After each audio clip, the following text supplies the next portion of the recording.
Defense officials have announced the reopening of the Kerem Shalom crossing this morning after several days of calm, though this is despite yet another 4 incendiary balloons from Gaza landing in southern Israel Tuesday, which thankfully, however, failed to cause any fires.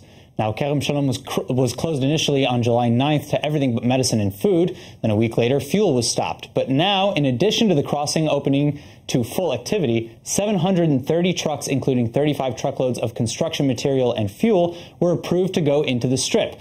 And in addition, Gaza's fishing area will be extended to 9 nautical miles.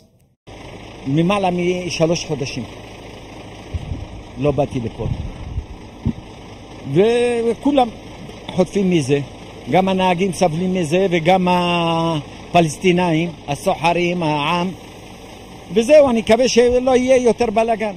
Not everyone is happy about the outcome, though.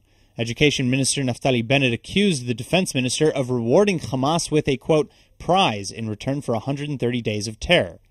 This was in reference to the now 6-month-long March of Return protests. Bennett explained that, quote, this quiet will award Hamas total immunity to replenish tens of thousands of rockets threatening all parts of the country and allowing them to launch a war against Israel at a time and under conditions most convenient to them, ultimately leading to the opening of 2 highly dangerous fronts to the north and to the south, end quote. Lieberman, speaking this morning to Army Radio, however, said that Hamas has been significantly weakened over the last few days and understands that the next conflict would be much harsher. He continued that a ceasefire was never signed and that so long as there is quiet, Gaza residents will benefit.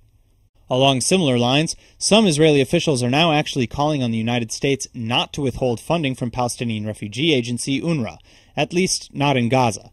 This despite many other top ministers, including Prime Minister Netanyahu, supporting the idea that UNRWA supports terrorism. Still, now that UNRWA is practically broke, the organization fears that it may not be able to open schools for the 2018 school year. That means no jobs for thousands of teachers and staff, and over 500,000 children on the streets in the Middle East rather than in school.